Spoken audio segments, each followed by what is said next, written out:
de nous donner l'intelligence, la sagesse de comprendre ta parole et surtout la force de la mettre en pratique.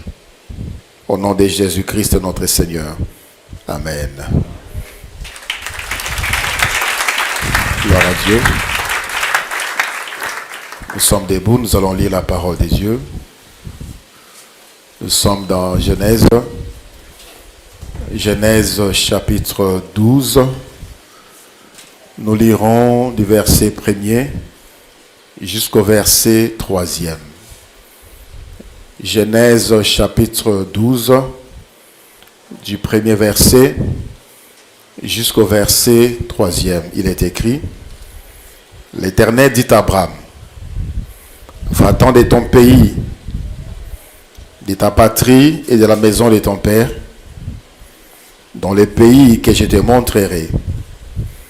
Et je ferai de toi une grande nation, et je te bénirai, je rendrai ton nom grand, et tu seras une source de bénédiction. Je bénirai ceux qui te béniront, et je maudirai ceux qui te maudiront. Et toutes les familles de la terre seront bénies en toi. C'est la parole du Seigneur. Shalom, bien-aimés dans le Seigneur.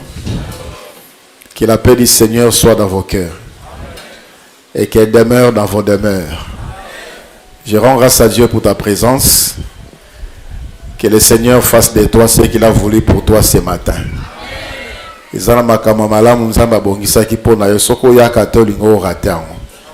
Alors j'ai pris que dans toute sa plénitude, quitte la maison de ton père. Cette recommandation est adressée à moi, c'est adressé à toi, c'est pour nous tous. Ça a commencé par Abraham, et nous qui lisons la parole de Dieu aujourd'hui, ça nous concerne. Quitte la maison de ton père, ce n'est pas venu d'un homme, ça ne vient pas de moi, ce n'est pas une expression d'une culture, ça vient de Dieu. Il a plu à Dieu de décider d'amener Abraham loin de sa patrie, loin de la maison de son père, pour qu'il accomplisse à Abraham ce qu'il a voulu. Et aujourd'hui, nous parlons de ce nom Abraham. C'est un nom que Dieu a rendu réellement grand. Un nom que Dieu a rendu réellement célèbre, au-delà de ce que nous pouvons comprendre. Vous savez, les paradis portent le nom d'Abraham. Le paradis s'appelle également les saints d'Abraham. Les saints d'Abraham. Les saints d'Abraham, c'est également le paradis. C'est pour dire que Dieu a rendu le nom d'Abraham grand. Il a dit, je ferai de toi une grande nation.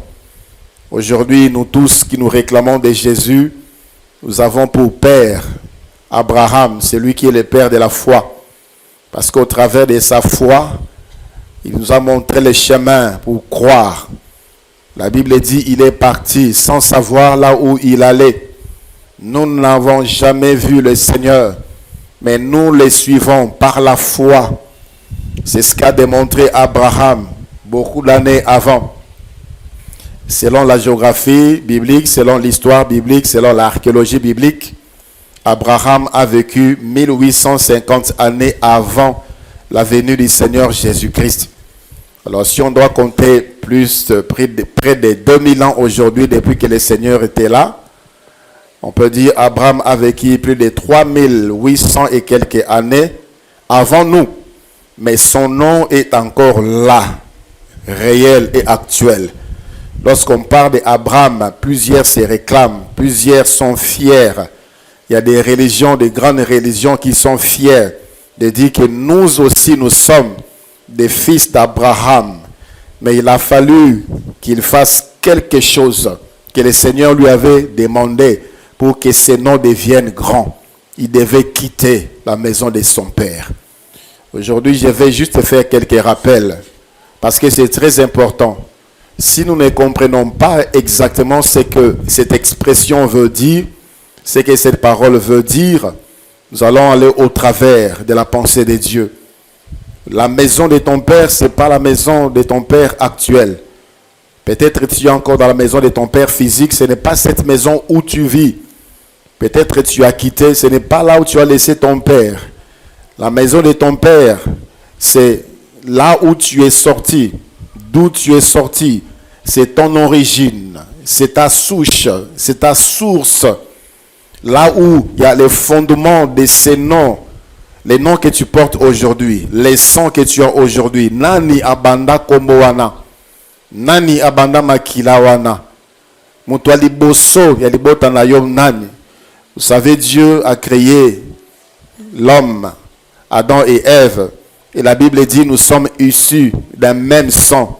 Biso nyonso touta na makila moko. Makila ya Adam. Et Dieu a peuplé la terre par des maisons qui sont des familles. La première personne qui a habité cette maison, qu'on appelle ta famille, c'était ton père. C'est celui-là ton père. Il n'est plus. Cette maison physique où il habitait n'est plus. Mais sa maison est toujours là. Lorsque le Seigneur dit, allez dire à la maison de Jacob, Jacob n'était plus là en vie. Sa maison physique n'existait plus. Mais sa maison était toujours là. Alléluia. Nous avons dit que la maison, c'est physique, c'est lié, fixé au sol. La maison, c'est biologique, c'est les sangs, c'est la descendance, c'est la consanguinité. Et la maison est spirituelle. Toutes ces dimensions des maisons ont pour fondement quelque chose. Pour la terre, pour la maison physique, c'est la terre, les sols. Pour la maison biologique, c'est les sangs. Pour la maison spirituelle, ce sont des alliances. Ce sont des pactes. Ce sont des sacrifices. Nous sommes en train de répondre à quelques questions. Ces questions qui font l'objet de notre séminaire. Nous avons 7 questions et ce sont des 7 points autour desquels nous allons répondre pour comprendre ce que le Seigneur veut pour nous. La première question que je viens de répondre, c'est quoi la maison de ton père? C'est ça l'origine, c'est la souche, les débuts de ton nom, les débuts de ton sang, d'où est partie ta famille, d'où est partie ton existence physique. La maison de ton père, c'est cela. Comment est la maison de ton père? La maison de ton père est physique, la maison de ton père est biologique, la maison de ton père est spirituelle. La maison de ton père biologique a pour fondement le sang. La Bible dit, les sangs parlent, les sangs crient. C'est ainsi que vous verrez, même si le frère se sont séparés, ils se sont jamais vus pendant un long moment, mais chacun porte son frère dans son cœur. On peut avoir des amis, Tokabwana, Mikolo, Ebele, Bamboule, Ebele, parfois on les oublie. Et par moments, je rencontre des camarades de l'école primaire avec qui on était vraiment très attachés. Et c'est seulement quand je les revois que ma canis nabango yena mtema nanga, parce que je les ai oubliés. Mais la famille, la maison biologique, ça ne s'oublie pas parce que nous sommes dans la même maison. On porte les mêmes sangs, on ne les oublie pas. Il y a du mal, c'est difficile de se faire du mal. C'est difficile de s'entretuer. Même si l'ennemi, le diable, vient s'aimer quelques esprits pour amener les hommes à aller au-delà même de cela. Mais ces liens, ça nous raffermit, ça nous attache. La maison est également spirituelle. Ce sont des alliances. Voilà pourquoi les alliances qu'on fait, les pères réclament encore jusqu'aujourd'hui. Il y a des ceux-là qui ont choisi autre voie. Aujourd'hui, ils sont réclamés par la voie que leur père avait choisie pour eux. C'est à la première maison, c'est à la maison de son père. C'est dans cette maison qu'on a fait les choix pour toi. Josué s'était levé un jour. J'aimerais vraiment qu'on puisse garder ces versets à cœur. Josué 24, verset 15. Josué 24, verset 15, la Bible dit, Josué a télémi, Josué a l'obi. Moi et ma maison, nous servirons l'Éternel. Moi et ma maison, nous servirons l'Éternel. Avant de dire ça, il a commencé par parler à Israël. Il a dit, cherchez qui vous voulez servir. Choisissez qui vous voulez servir. Mais moi et ma maison, nous servirons l'Éternel. Dans la maison de notre Père, on a fait des alliances pour nous, avant même que nous ne soyons conscients. Avant même que nous existions, on a déjà fait les choix spirituels pour nous dans la maison de notre Père. Si notre Père a connu Dieu, il a fait l'alliance avec Dieu. S'il n'a pas connu Dieu, il a fait des alliances avec les ténèbres. Or, nous le savons, nous n'avons pas connu, nos pères n'ont pas connu l'Éternel, le Dieu véritable. C'est ainsi qu'ils ont eu à faire des alliances avec des idoles. Ce fut le cas d'Abraham. Abraham, sa famille, son père n'avait pas connu Dieu. Abraham et les Ur, en Chaldée, en Mésopotamie, c'est l'actuel Irak. Ils avaient des idoles comme Dieu. Cette maison avait pour alliance, avait des alliances avec des idoles, avec des esprits de ténèbres. C'est ainsi que le Seigneur demanda à Abraham de quitter cette maison, de quitter cette alliance. Cette alliance qu'on a eu à faire pour lui. C'est dans cette maison qu'on a eu à tisser, à conclure, à signer des pactes pour Abraham. Aussi longtemps qu'il pouvait rester dans cette maison,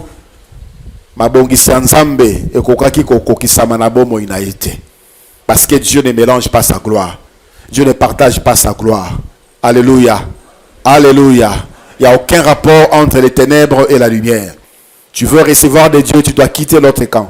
Tu dois sortir de l'autre côté. Tu dois être totalement de son camp. Voilà pourquoi il dit, quitte cette maison. C'est dans la maison de notre Père qu'on a choisi la mode de vie, le style de vie pour chacun de nous. C'est le cas des fils de Récab qui sont issus de la maison de Récab. Dans Jérémie chapitre 35, du premier verset jusqu'au verset 10e, où la Bible nous dit, on a appelé, Dieu a demandé à Jérémie d'aller de présenter du vin. Je leur ai dit encore, le vin dans la Bible, c'est le symbole de la joie. On a apporté les vins. Ils ont dit, nous, dans notre maison, notre Père nous a dit de ne jamais prendre du vin, de ne jamais construire des maisons, de ne jamais avoir des champs, de seulement rester sous les tentes. Biso toza bato esengote, biso baponea biso esibapimila biso esengo. Biso baloba ke totongaka ndaku te, biso baloba ke tosala misala te, biso tozalaka ka bato libanda. Le Seigneur a dit, tu as vu comment est-ce qu'ils sont demeurés fidèles dans makamuna bango ya mabe et la maison d'Israël. Et la maison d'Israël qui a le vrai Dieu, la bonne alliance, néglige la parole de Dieu qui apporte la vie. Donc c'est dans la maison de notre Père, cette première maison qu'on a fait le choix. Et ça n'a pas de batebeli bazobi kalelo eza conséquence makamoy et l'Obama nanda kwa tata. Makamoy belé et l'Obama pas tata. Et de ceux-là qui sont courageux, qui sont courageuses, ils fournissent des efforts. Ils sont des braves personnes. Ils sortent très tôt matin pour aller chercher. Mais ils ne réussissent pas dans la vie. Mon bon onini au salaté, mon bon onini à salaté. Mais ça ne réussit pas. Parce que papa avait dit ngaba nanga bazoate, ngaba nanga baotangate, ngaba nanga bakobalate, ba nanga baozalaka kananga yao, po basunga kanga, po basadisanga. Il est parti, il n'y est plus. Les enfants restent dans la maison. Ils sont en train de servir les esprits que le Père a servi. Malgré la beauté, malgré l'intelligence, malgré ton comportement, malgré tes habitudes, tu es une bonne personne, une bonne femme. Mais les hommes te négligent. Combien de fiancés ne sont-ils pas passés? Aucun engagement sérieux. Parce que papa dit, parce que papa avait dit, okobota, okozonga nandako. Okobala, okozonga nandako. Parce que moi je veux que mes enfants soient ainsi. Pour que cela cesse, tu dois quitter la maison du Père. Alléluia. Pour un cycle wana, il y a blocage, il y a échec, il y a condamnation, il y a pauvreté, il y a malheur, célibat, stérilité et katana. Tu dois quitter la maison de ton Père vers là où le Seigneur va t'indiquer. C'est ça la maison du Père. Qu'y a-t-il dans la maison de ton Père? Dans la maison de ton Père où il n'y a pas éternel, où il n'y a pas Dieu, où il n'y a pas alliance avec Dieu. Il y a des idoles, il y a des alliances, il y a des lois contraires à la loi de Dieu. Ces lois viennent de ces esprits. Ces esprits qui ont eu à faire des alliances avec le Père. Et ces esprits ont dicté des lois. Ces esprits ont demandé au Père de donner des noms des esprits à leurs enfants. Ces esprits ont demandé au père de donner des noms des animaux à leurs enfants. Ainsi, il y a des hommes qui portent des noms bizarres, des mauvais noms qui se perpétuent de génération en génération. On sent que comme aux amabés, mais c'est une loi, on l'avait dictée à la famille. Ces esprits qui sont dans la maison du père, on dit, les enfants dans cette maison, basi bakozala kombo boye, mibade bakozala kombo boye, et ainsi de suite, et ainsi de suite. Dans la maison de ton père, il y a des choses comme ça. Vous savez, dans chaque maison, il y a des lois. Chez moi, dans ma maison, j'ai des lois, des disciplines. Il y a des choses que moi-même, je dois faire, je ne dois pas faire. Il y a des choses que ceux qui sont avec moi dans ma maison peuvent ou ne peuvent pas faire. Dans ma maison, il y a des lois quand des visiteurs viennent. Quand tu viens chez moi, je ne vais pas te demander qu'est-ce que tu peux t'offrir. Moi, je te donne ce que je veux te donner. Parce que je suis dans ma maison. C'est ainsi est la loi dans ma maison. C'est comme ça que moi je vis. Dans chaque maison, chaque responsable a des limites. On ne peut pas faire n'importe quoi chez lui. On ne peut pas dire n'importe quoi chez lui. Tu ne peux pas venir chez moi, tu prends la télécommande, tu commences à chercher, à regarder ce que tu veux dire. Je suis dans ma maison. J'ai une loi chez moi. Ainsi, chez vous, vous avez votre habitude, vous avez votre culture, vous avez votre façon de recevoir des visiteurs, vous avez votre façon de parler avec des visiteurs. Ainsi aussi est dans la maison de notre Père. Il y a des choses qui ont été dites, il y a des lois qui ont été dictées, ainsi de génération en génération. C'est comme ça. Tu ne peux pas aller outre. Dans le livre de Luc, Luc chapitre 1, à partir du verset 57. Luc chapitre 1, à partir du verset 57, la Bible dit: le temps où Élisabeth devait accoucher arriva, et elle enfanta un fils. Ses voisins et ses parents apprirent que le Seigneur avait fait éclater envers elle sa miséricorde, et ils se réjouirent avec elle. Le 8e jour, ils vinrent pour circoncire l'enfant, et il l'appelait Zacharie, du nom de son père. Il appelait Zacharie du nom de son père. Mais sa mère prit la parole et dit: non, il sera appelé Jean. Ils lui dirent: il n'y a dans ta parenté personne qui soit appelé de ces noms. Et ils firent des signes à son père pour savoir comment il voulait qu'on l'appelle. Zacharie demanda des tablettes et il écrivit Jean et son nom. Et tous furent dans l'étonnement. Dans cette famille, personne, on ne peut jamais citer les noms des députés dans cette personne. Dans cette maison, on ne pourra jamais, personne ne s'appellera Excellence. Dans cette maison, personne ne s'appellera du nom de Honorable. On ne citera jamais le nom des ministres dans cette maison. On ne citera jamais le nom des DG dans cette maison. Dans cette maison, on ne parlera jamais d'un docteur. Dans cette maison, on ne parlera jamais d'élévation. Dans cette maison, on ne parlera jamais de mariage. Dans cette maison, on ne parlera jamais. Ce fut le cas ici, limité. Or, Zacharie et sa femme Élisabeth avaient reçu la visitation de l'ange. Ange a dit bango, comme moi na ekozala Jean. Et pas na bango comme moi na zalakate. Tant que on veut appliquer la loi. On veut donner ce qui se passe toujours, ce qui a toujours été dans la maison, ce qui a toujours été dans la famille. On veut continuer à perpétrer la loi. La femme dit non, son nom sera Jean. La famille Nabino, comme moi n'est la raté. Nanda Kunabino, comme moi n'est la raté. Babito tout na tata nae. Batuni tata nae. Tata nae ne parlait pas parce qu'il avait douté à la parole de l'ange. La Bible peut s'engana koma. A commis son nom, Jean et son nom. La Bible dit parce que Jean avait quitté la maison, Zacharie avait quitté, cette maison quand il avait rencontré l'ange de l'Éternel. Alléluia. Aussi longtemps que tu restes là, ta vie sera ordinaire, ta vie sera normale.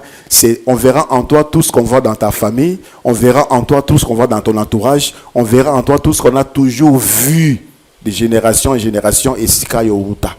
Mais lorsque tu quitteras la maison de ton père, les gens vont s'étonner.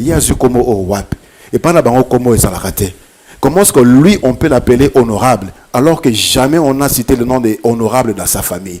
C'est lorsqu'on a quitté la maison de son père qu'on peut recevoir quelque chose que le Seigneur a réservé pour nous. Alléluia. Qu'est-ce que signifie quitter la maison de son père? Nous sommes attardés longtemps sur ces points parce que c'est très important. Aujourd'hui, nous voyons des personnes apparemment responsables, apparemment matures, apparemment dignes, apparemment indépendants, mais ils sont encore immatures. Ils sont encore dépendantes. Ils sont encore dépendantes parce qu'ils ne sont pas encore sortis de la maison de leur père. À un certain âge, bien-aimé dans le Seigneur, tu dois être capable de t'assumer. À un certain âge, tu dois être capable de te prendre en charge sur le plan social, sur le plan spirituel, sur le plan matériel, sur le plan financier. Tu dois être capable de t'assumer. Il y a de cela qu'on continue à décider à leur place aujourd'hui. Il y a de cela qu'on continue à faire des alliances à leur place encore aujourd'hui. Ce qui classe banda, il faut famille, basa la cotisation pour ne pas foutre la bande dans la classe. Tu n'es pas encore autonome, tu n'es pas encore indépendant parce que tu es encore dans la maison de ton père. Parce que ce sont là des choses qui se passent dans la maison de ton père. À la maison de ton père, à la rentrée scolaire, c'est le père qui décide par rapport à ses moyens. Alors c'est lui qui est encore dans la maison de son père, peu importe son âge, peu importe où à Bala ou à Balate.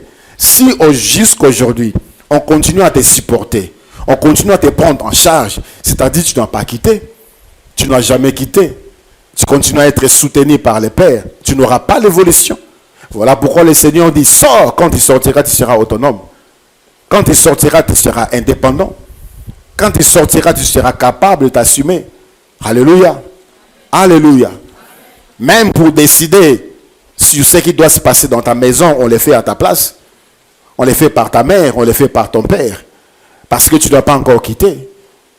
Tu es encore avec elle dans la maison, tu es encore avec lui dans la maison. C'est ainsi qu'il décide à ta place, c'est ainsi qu'il décide en ton nom. Lorsque tu auras quitté, tu pourras décider toi-même. L'autonomie, l'indépendance, l'épanouissement, la délivrance, la libération, la guérison. On reçoit la liberté, on reçoit la délivrance, on est affranchi des contraintes, on est affranchi des lois.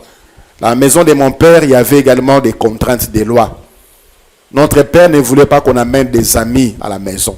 À un certain âge, jusqu'à 18 ans, on n'amenait pas des amis, nos amis à la maison. Sous une école, amis à quartier, on s'est limité là. Devant la porte, ils n'entraient pas chez nous. Parce que papa ne voulait pas. Il y avait des limites, il y avait des contraintes. Et lorsque j'ai quitté la maison de mon père, je pouvais et je peux jusqu'à aujourd'hui inviter qui je veux, à quelle heure que je veux. Je peux même héberger des personnes chez moi. Jamais des choses comme ça, je ne pouvais les faire quand j'étais dans la maison de mon père. Il y avait des amis qui avaient des problèmes. On avait pitié, on avait compassion, mais on ne pouvait rien faire pour eux. Notre père ne voulait pas qu'on donne nos habits, qu'on partage ce que nous avons porté avec les autres. Mais aujourd'hui, je peux le faire. Je peux donner mes amis à celui que je trouve être dans le besoin. Parce que je suis affranchi. Parce que je suis délivré. Je suis délivré de l'autorité de mon père. Mais il y a de ceux-là aujourd'hui qui ne peuvent pas décider. Qui ne peuvent pas faire. Cela signifie tout simplement qu'ils sont encore dans la maison du Père. Lorsque tu quitteras, tu seras délivré. Alléluia. Tu seras délivré. Et ça, mais tu ne sais pas les mettre en pratique. Tu ne sais pas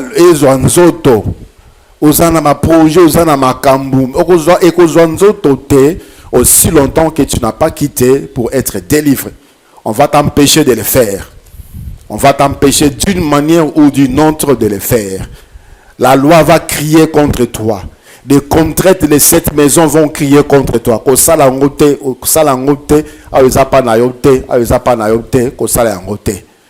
Combien nous souffrons, nous qui habitons chez la tante, chez l'oncle, chez la soeur, chez le frère, chez le cousin, chez la cousine, chez la tante, nous souffrons. Il y a des choses que nous ne pouvons pas faire, nous sommes limités. Nous sommes privés de beaucoup de choses. Nous sommes privés de beaucoup de droits. C'est la même chose sur le plan spirituel. Il y a privation. Tu seras apte, capable de makambo minene, projet minene aux anango, que lorsque tu sortiras de la maison de ton père, où tu auras ta délivrance. Le développement, c'est ça également, sortir de la maison de ton père. Le développement, l'essor, l'éclosion, l'agrandissement, c'est lorsqu'on sort. Vous savez, des lois qui veulent que tu travailles pour la maison, que tu fasses grandir la maison du père. C'est ainsi que Zana Mabota, Babota Kaka Nakatsandaku, Bana Basi, Babota Kaka Nakatsandaku, Bana Mibali, Babota Kaka Nakatsandaku. Et pourtant la Bible dit, l'homme quittera son père et sa mère et s'attachera à sa femme, les deux deviendront une seule chair. Tu peux te multiplier, tu vas te multiplier que lorsque tu quitteras, lorsque tu te multiplies dans la maison de ton père, tu travailles pour lui. Parce que c'est ça la loi qui est dictée dans cette maison. Tu ne peux pas te développer dans la maison de ton père. Tu ne peux pas croître dans la maison de ton père. Tu dois partir, créer ta propre maison. Sortir de la maison de son père signifie également sortir du système des ténèbres établi dans la maison de ton père. Système des ténèbres. Il y a des systèmes des ténèbres établis que lorsque on n'est pas voilé, on sait voir. Mais sous ce déjà que dans la famille d'Abisso, il y a un système. Parce qu'on voit des choses bizarres, des choses anormales, des choses qu'on ne sait expliquer, des choses qui ne nous amènent pas au développement, des choses qui ne nous amènent pas à la joie. Et ce sont des choses qui nous voyons être établies de génération en génération. Ce que Nathalie, Tata, moi aussi, ses enfants, la même chose. Nathalie, Papa Leki, ses enfants, la même chose. Papa Kouroutou, ses enfants et nous, c'est la même chose. C'est le système établi des ténèbres dans la maison de notre Père. Les fondements du sang, ça crie, ça nous amène à vivre une mode de vie similaire. Lorsque tu quitteras ces systèmes. Quitter la maison de son père signifie également sortir de la condamnation des lois établies par les ténèbres au travers les coutumes et traditions de la maison de ton père. Sortir des lois établies, lois de condamnation établies, échec à gauche, échec à droite. La jouissance, la joie, la paix, tu ne trouveras que lorsque tu quitteras la maison de ton père.